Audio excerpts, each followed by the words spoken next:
So this is joint work with a former student, Paul Cadman, who's gone off and left academic mathematics before he wrote up his thesis. So Duco, Van Straten and I are trying to write it up.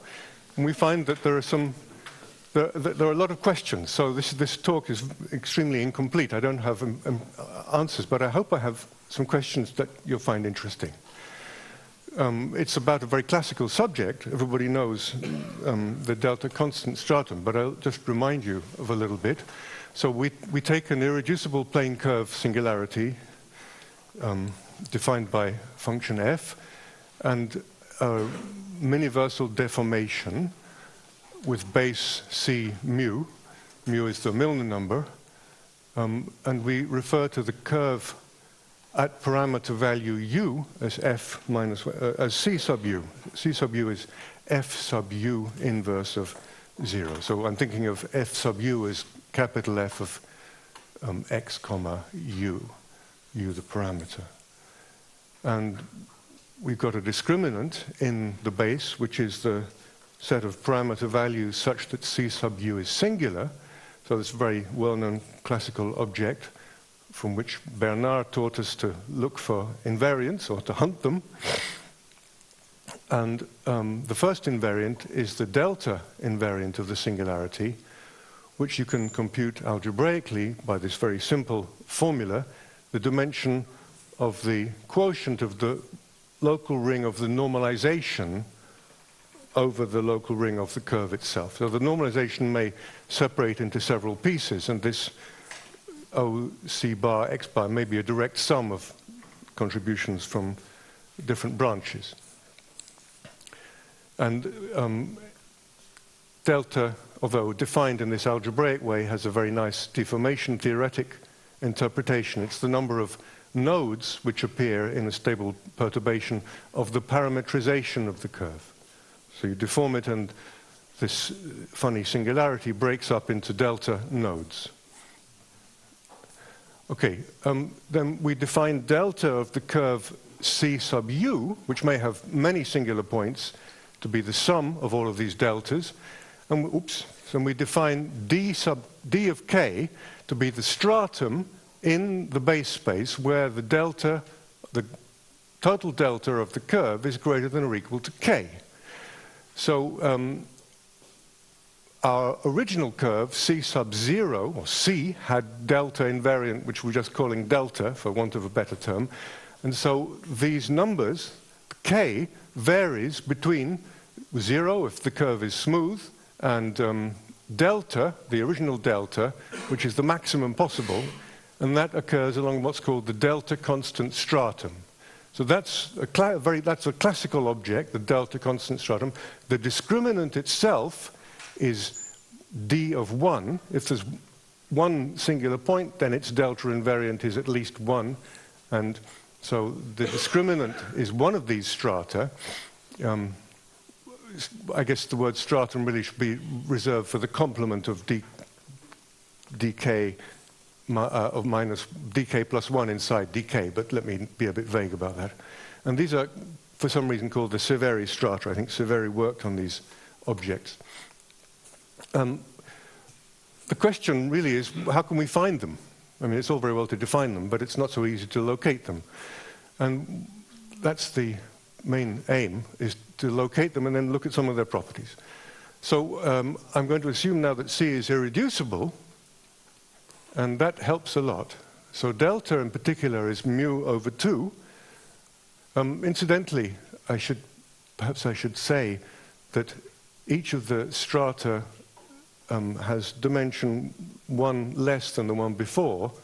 So the delta constant stratum has dimension mu over 2, assuming our curve is irreducible.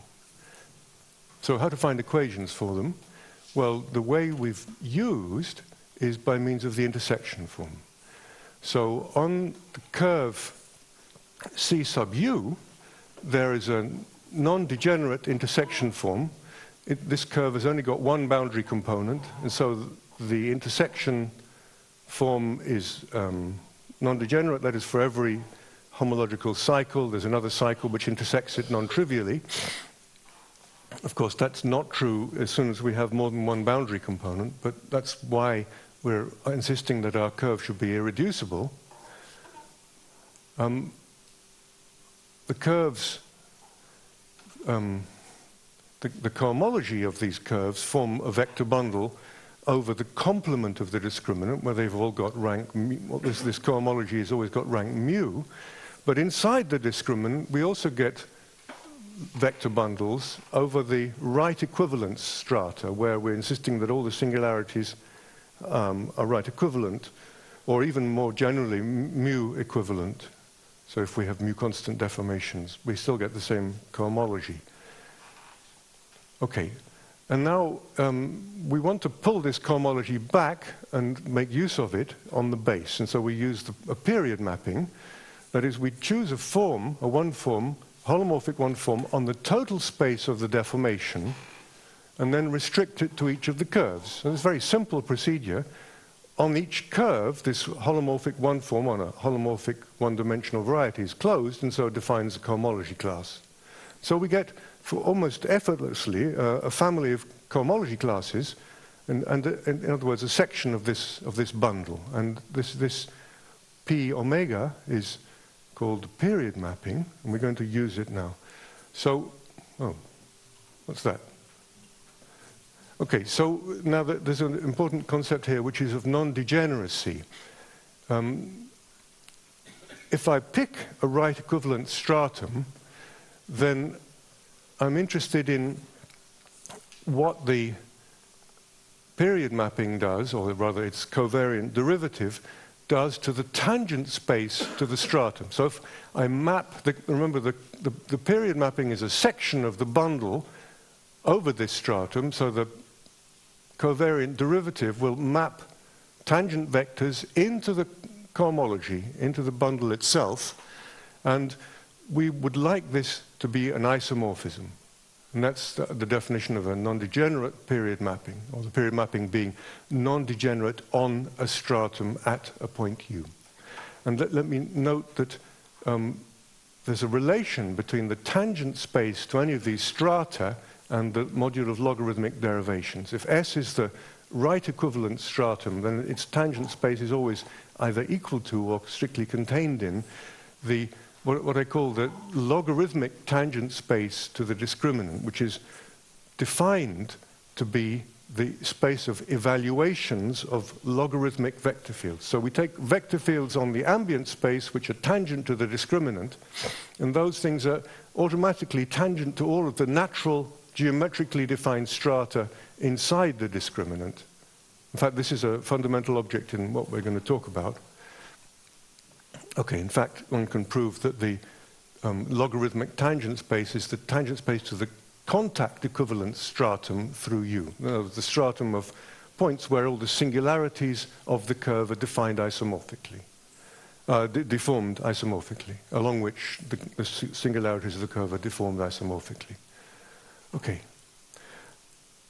Well, the first thing is to assure ourselves that we've got a non-degenerate period mapping. And in fact, this was done by Varchenko in 1989.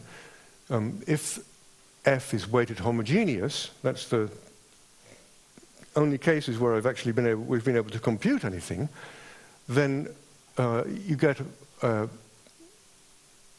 non-degenerate period mapping, a period mapping which is non-degenerate on all of the strata if d omega is a relative volume form. So that makes life very easy. Just let's take omega equals y dx.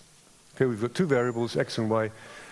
Y dx is now a relative volume form on the ambient space of the curves. That's what is meant here. So this will give us a non-degenerate period map. Okay. Now, Givental and Varchenko wrote about this object. It's clear that if I pull back the intersection form from the curve at a point where I'm away from the discriminant, then the curve has got cohomology of rank mu. I've got an isomorphism from the tangent space of the base into the cohomology of the curve, and I can pull back the intersection form and get a 2 form on the base, which will also be non-degenerate, and it will be closed because of the fact that we're pulling back by the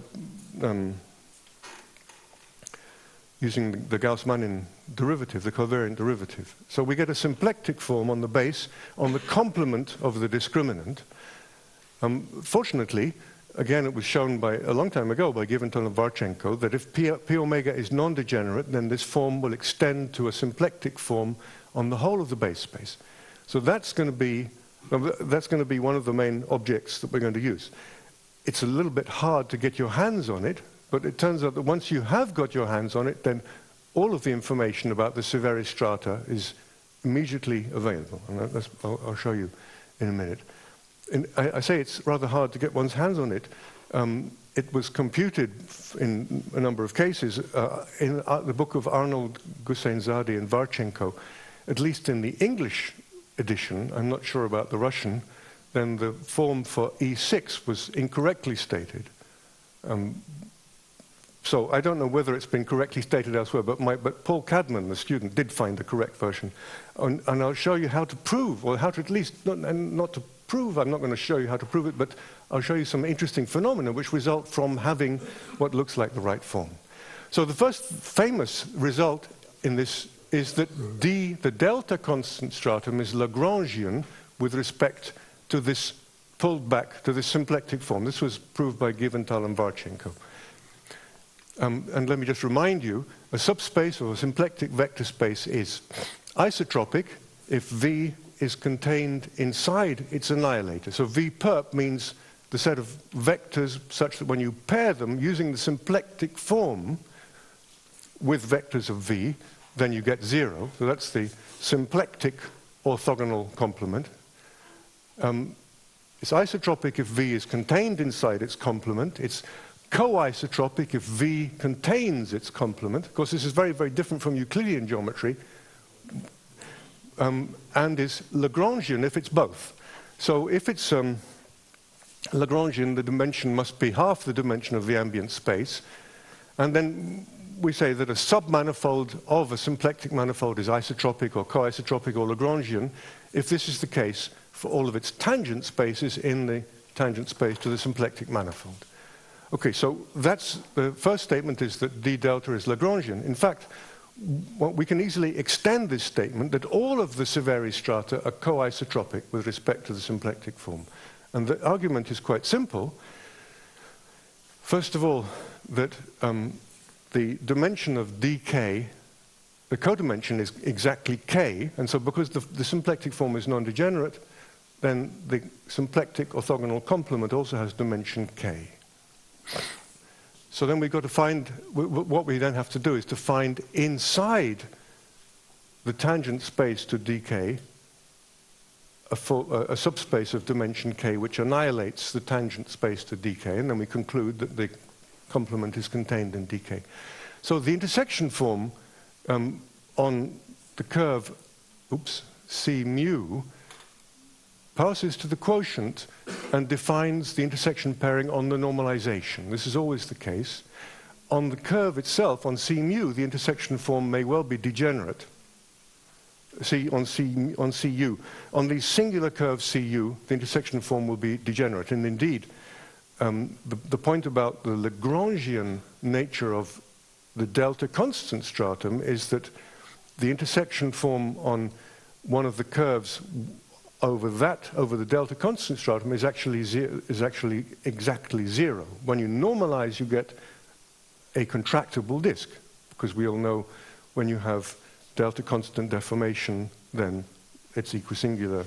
It has, what's the word? Equinormalizable. So the normalization of the original curve is a disk, and the normalization of any delta constant deformation is also a disk. So the intersection form there is is 0. But it is important, though, that the intersection form on the normalization is always non-degenerate, because with the normalization has always got just one boundary component. It's a smooth curve with one boundary component. So there we do have non-degenerate intersection form. And so the dimension of the null space of the intersection form on the curve CU is exactly the dimension, the difference of dimensions between the cohomology of CU and the cohomology of its normalization, which is, one computes, just delta. So now, because one checks that the pullback by the period mapping restricted to the stratum of the intersection form is just the same as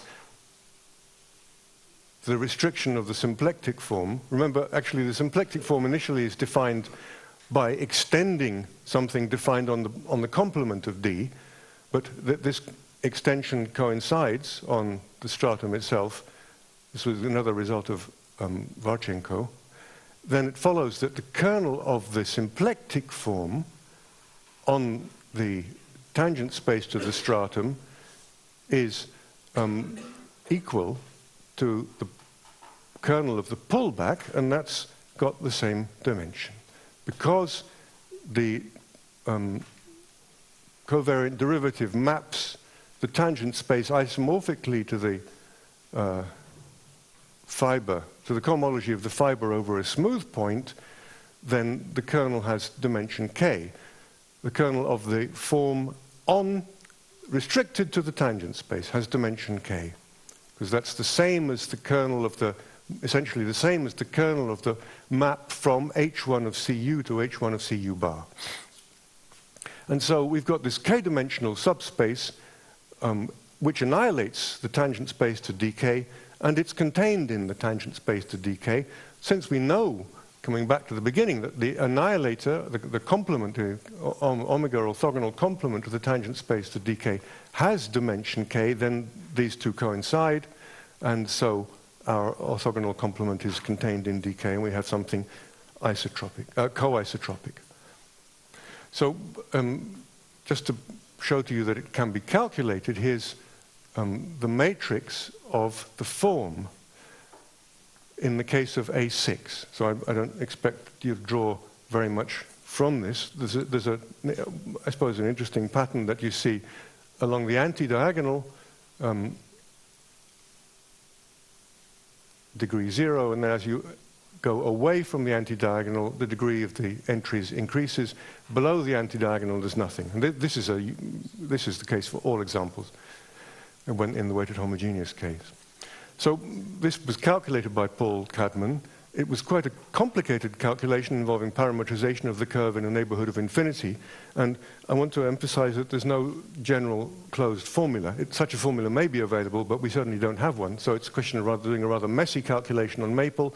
And you can tell when it's finished, but you don't know how long that's going to take. You don't have a formula at the outset which tells you what the answer is going to be.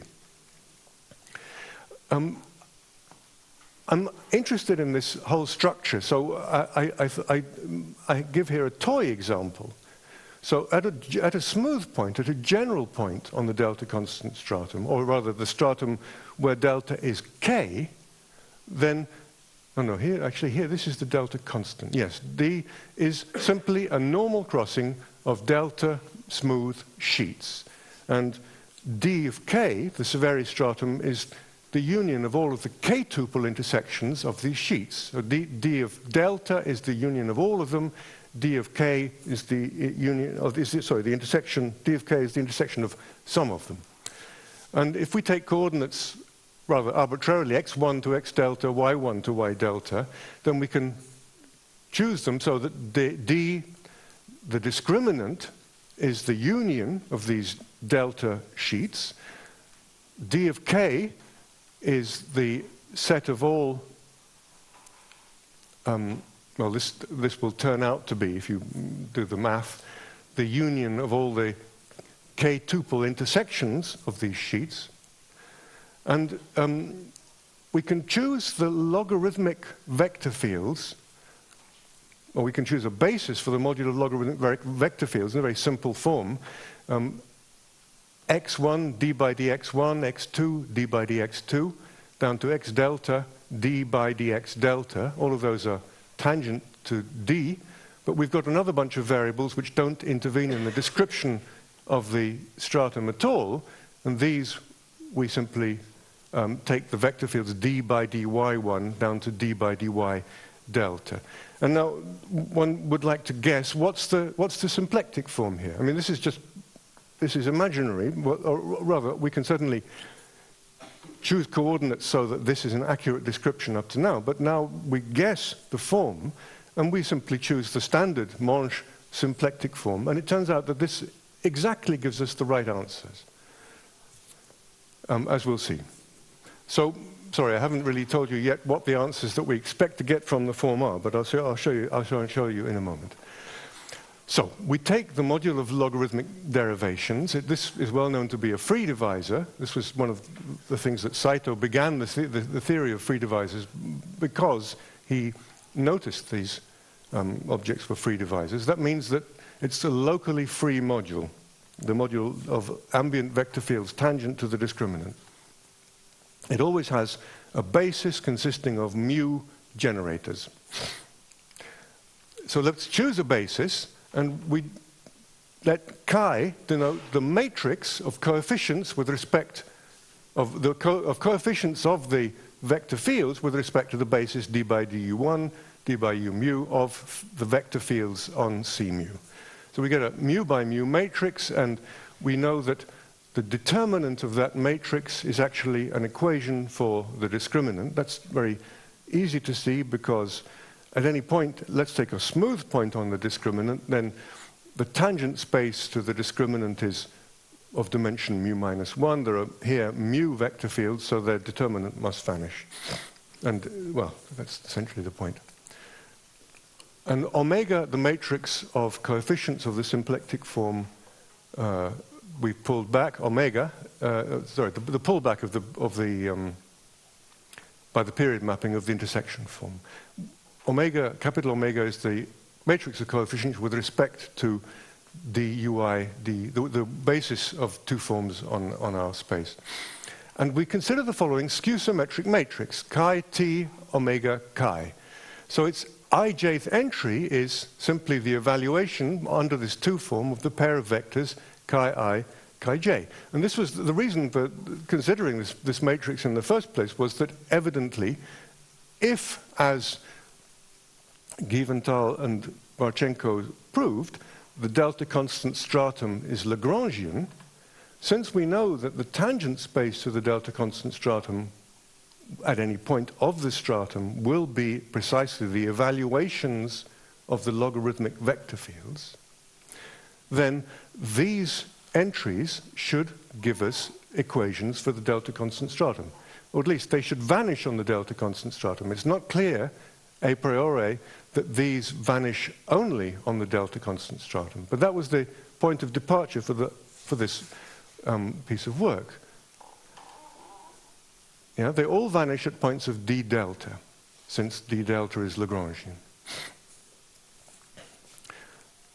Okay, so it turns out, however, that we got rather a lot more than that for free. So if we just take the Pfaffians of fixed size, so mu minus 2k plus 2 of this matrix. So I'll just remind you, if you've got a skew matrix of even size, its determinant is always a square, and the Pfaffian is the square root of that determinant. There's a canonical way of giving it a sign. You can write out a formula for the Pfaffian, which I won't do.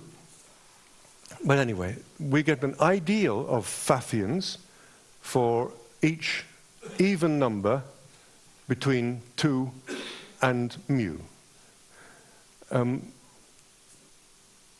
what we found was that the delta equals k stratum is defined precisely by the Pfaffians of size mu minus 2k plus 2 of this skew matrix.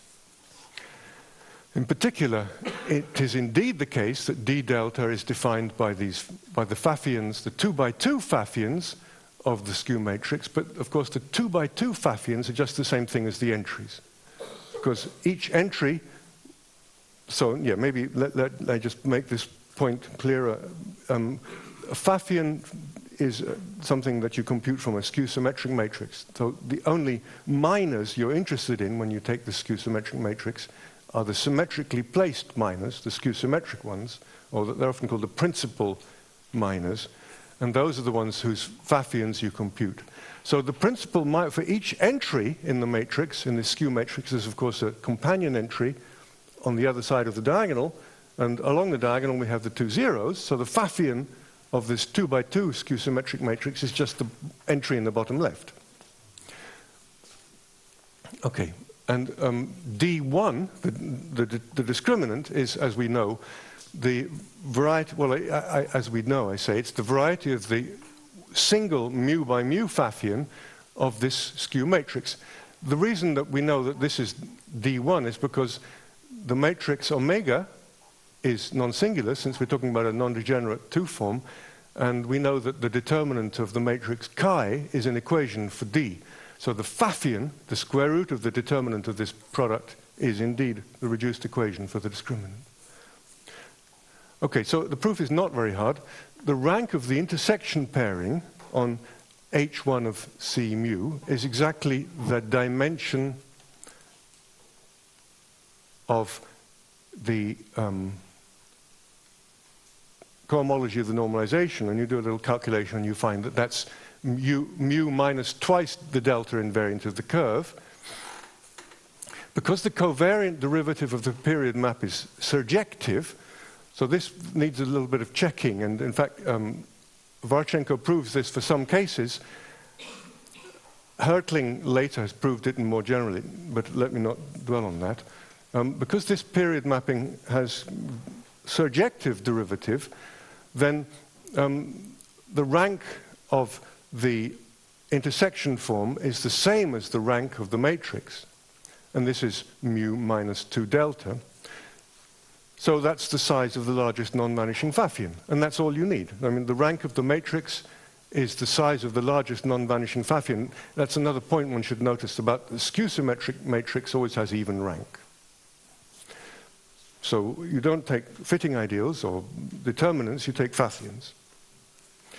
Okay.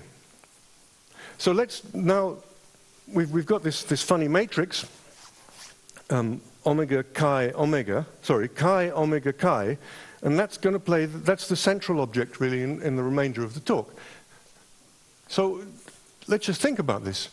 If I take a basis for omega 1 log d dual to the basis chi 1 to chi mu of der minus log d, then it turns out that this matrix, the matrix of evaluations of the symplectic form on the generating vector fields, is nothing other than the matrix of coefficients of this. Well, here I'm confusing the matrix with the 2 form. This should say the matrix of coefficients of our symplectic form, thought of as a logarithmic 2 form. So it's a regular 2 form, but we can think of it as a logarithmic 2 form. And the logarithmic 2 forms form a free module. They're generated by the wedges, omega I, wedge omega j. I remember of the one form is dual to the basis that we started with. And in order to decide if you've got a 2 form, what's its coefficient in this free basis, you simply evaluate the 2 form on the vector fields dual to the pair, and you can get therefore the matrix of coefficients is exactly our matrix chi t omega chi. So in other words, what we find is that in order to express the delta constant stratum, you simply write the symplectic form as a logarithmic form, and then its coefficients are the equations for the delta constant stratum. But there's more than that, because if you've got the matrix of coefficients of a 2 form, and then you take the Pfaffians, those are the matrix of those are the coefficients of the wedges of that 2 form with itself. So you take the powers of the 2 form, and the 2k by 2k Pfaffians of this matrix are coefficients of the powers of omega.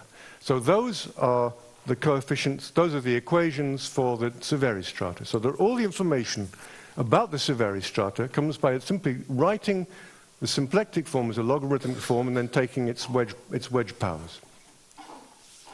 So there's a little check just to see that this does make sense.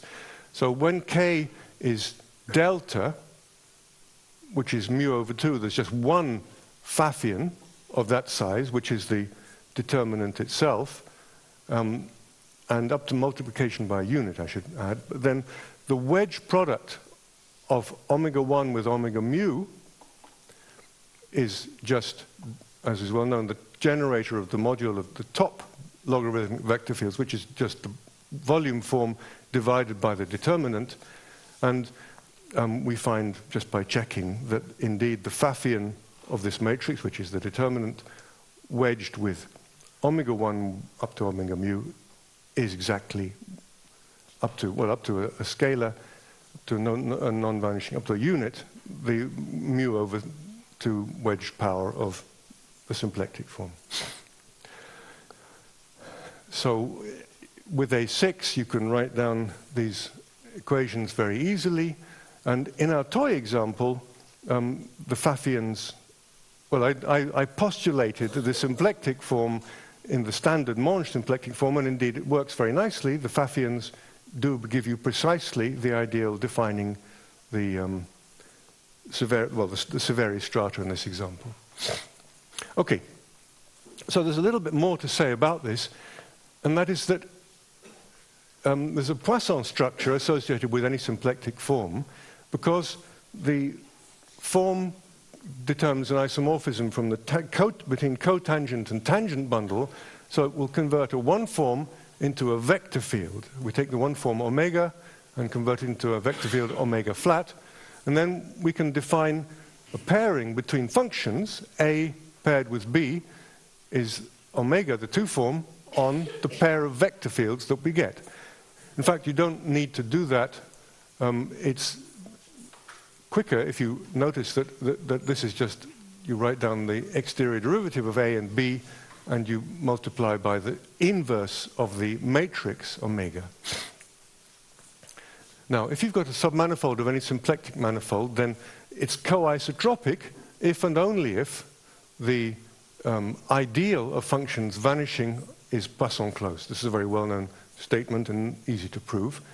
And now, calculation suggests, in all the examples we've looked at, that the ideals of the Pfaffians are Poisson closed and reduced. So it's kind of, we know that this ideal defines the Severi stratum, dk, and we know that dk is coisotropic. So if we can show that this ideal is radical, we can conclude that it's Poisson closed. But we don't have any idea why that is. There's no general structure theory for these objects, as far as I know. I mean, the codimension of the variety of zeros of the Pfaffians is not what you would hope for. It certainly doesn't give you any Cohen-Macaulay property. In general, if you've got a generic skew matrix, then the codimension of the ideal of Pfaffians of determined size is much greater than the codimension that we're getting here. So we can't look at the local picture and say, aha, it's reduced locally, therefore it's reduced globally. That doesn't work, and we've got no argument to prove that it's reduced. So therefore we have no argument to prove that it's Poisson closed. Nevertheless, all the calculations suggest that they're both reduced and Poisson closed.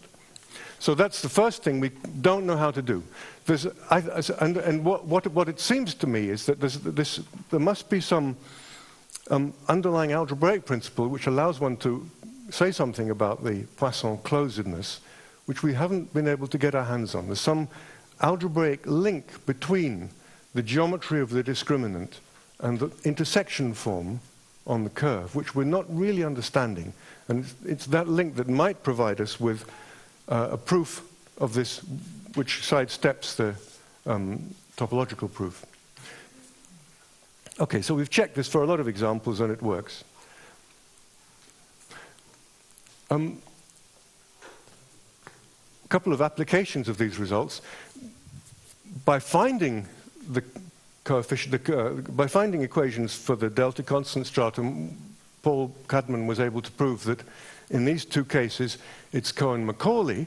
So for the A2Ks, this was already shown by Givental. With these two, we now know that for all the simple singularities, all the simple irreducible curve singularities, plane curve singularities, the delta constant stratum is Cohen-Macaulay. In fact, for all of the A2Ks that we've been able to calculate, all of the Severi strata are Cohen-Macaulay, experimentally. But for E6, D3, the delta equals 3 stratum, which is the delta constant stratum, is Cohen-Macaulay, but D2, the next one down, is not. So there's something different going on there. Now, I've got a few more minutes. If I have, how long have I got? 10 minutes. I think that's more than 10. Oh, good. Okay, 12 minutes. Okay, great. So I want to introduce one further complication to this story, and that is that we can choose the matrix chi, the matrix of coefficients of the basis of the logarithmic vector fields, to be symmetric. So this turns out to be quite useful. Let me just explain to you why it's so. So if f is miniversal, then we know that these form of basis for OCN over JF, from which it follows that if we don't restrict to u equals 0, these partial derivatives actually form a free basis for this quotient, for the parametrized Jacobian ideal, the relative Jacobian space, relative Jacobian algebra. And we call this basis E. I want to give it a name, because I want to refer to a dual basis in a moment. So der minus log d, the logarithmic vector fields on the base, turn out to be precisely those which have a lift which is tangent to f equals 0. So that is a characterization, and it means, in other words, that they are the kernel. If we add to the denominator here the ideal f, then this stops being an isomorphism, and we get a kernel which is the der minus log d. Now, in other words, that means these are the der minus log d are the vector fields such that when we apply df to them, we get something that's divisible by f in this ring here. So pick vector fields, chi1 to chi mu, so that dividing those by dividing them by f, we now get a basis for this, because previously we had the whole ideal of all functions divisible by f. If we divide by f, we get the ring itself back.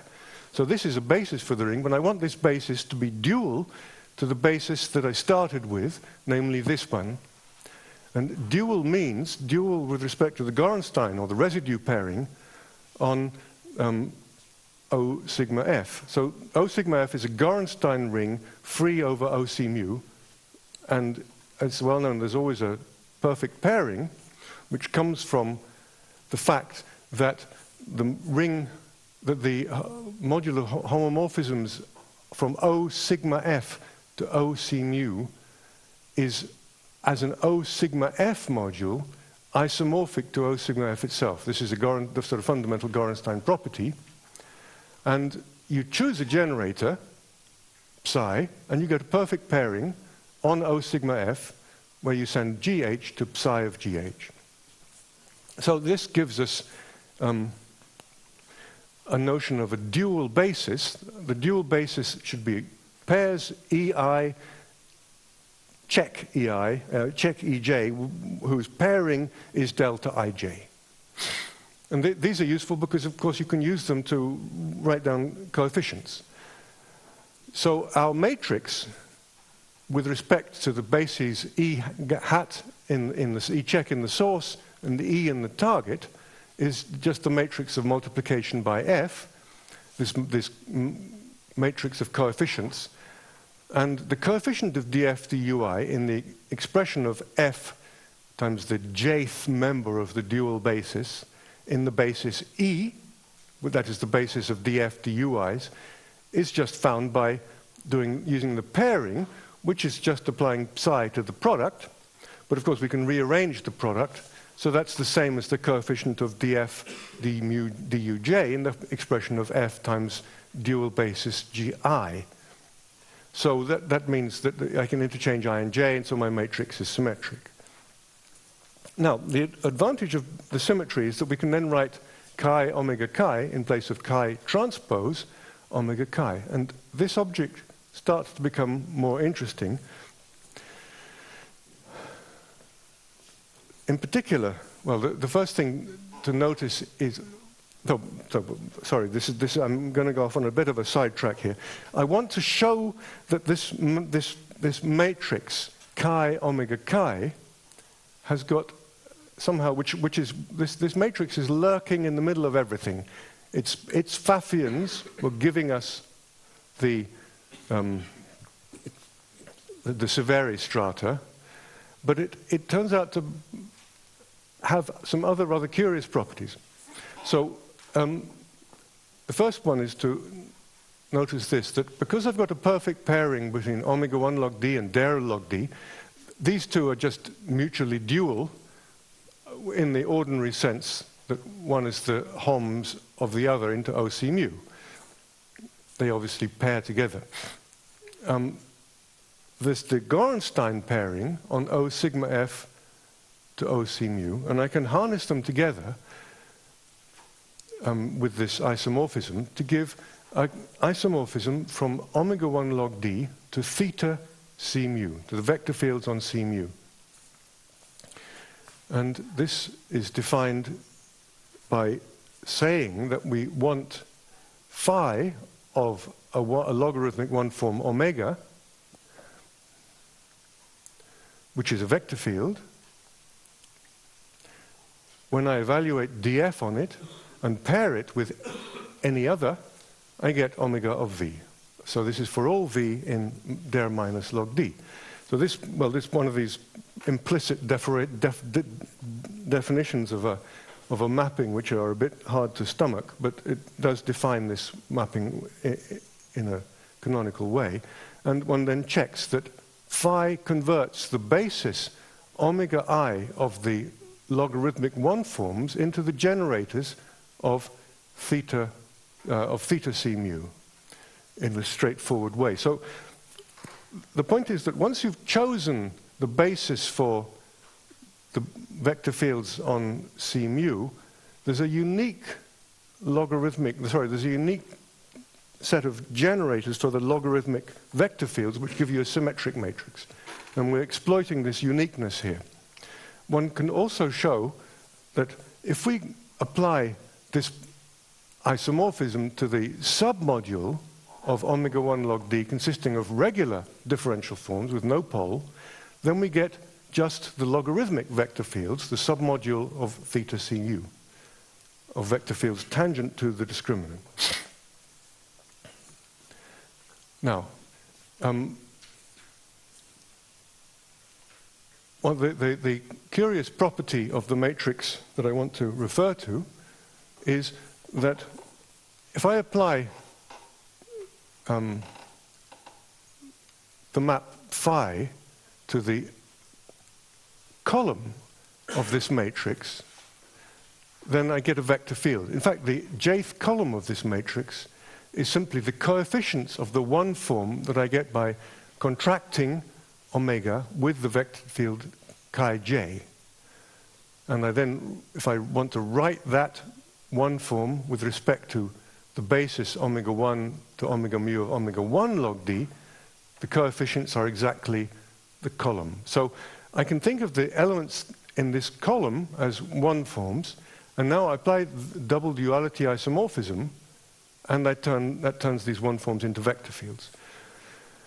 So the curious thing is that the vector fields that we get form a Lie algebra, and for that I can see no explanation at all.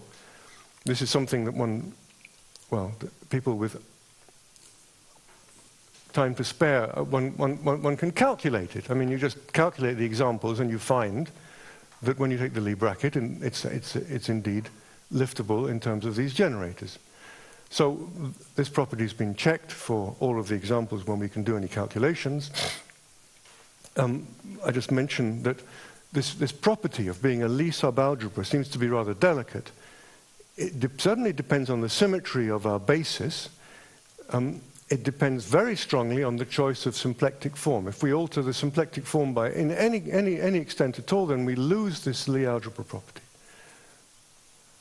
But I have no explanation and nor proof.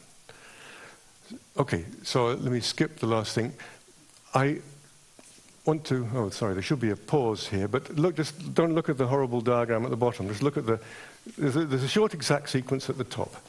So we've got this module, which is the co-kernel of this matrix. So this matrix is this intriguing object, which I sort of assert is the organizing center of everything that's going on here. Well, I want to look at its co-kernel.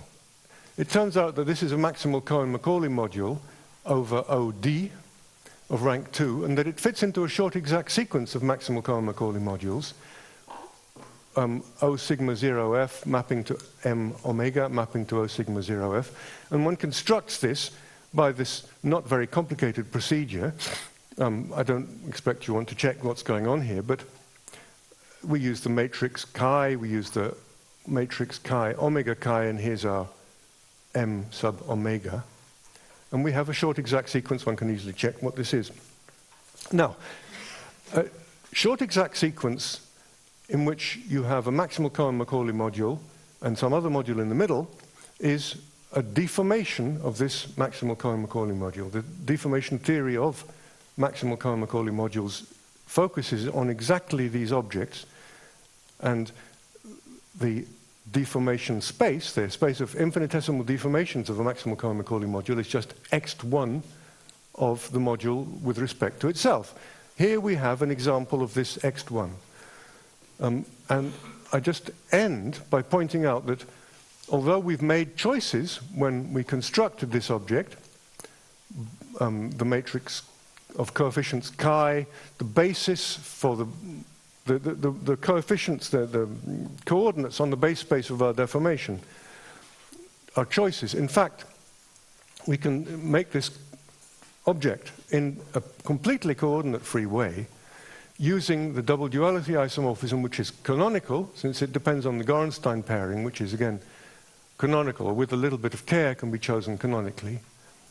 And if I write, I should be writing E and not E omega, because I rubbed out the omega to unclutter the diagram, then we get this short exact sequence by a very, very simple procedure of composing contraction with the matrix, with the isomorphism phi. So we have this mysterious short exact sequence showing that our module is in some way a deformation of the module O sigma 0f as maximal Cohen-Macaulay module. And that also I don't understand, or in fact none of us understands. So there I stop. Thank you very much.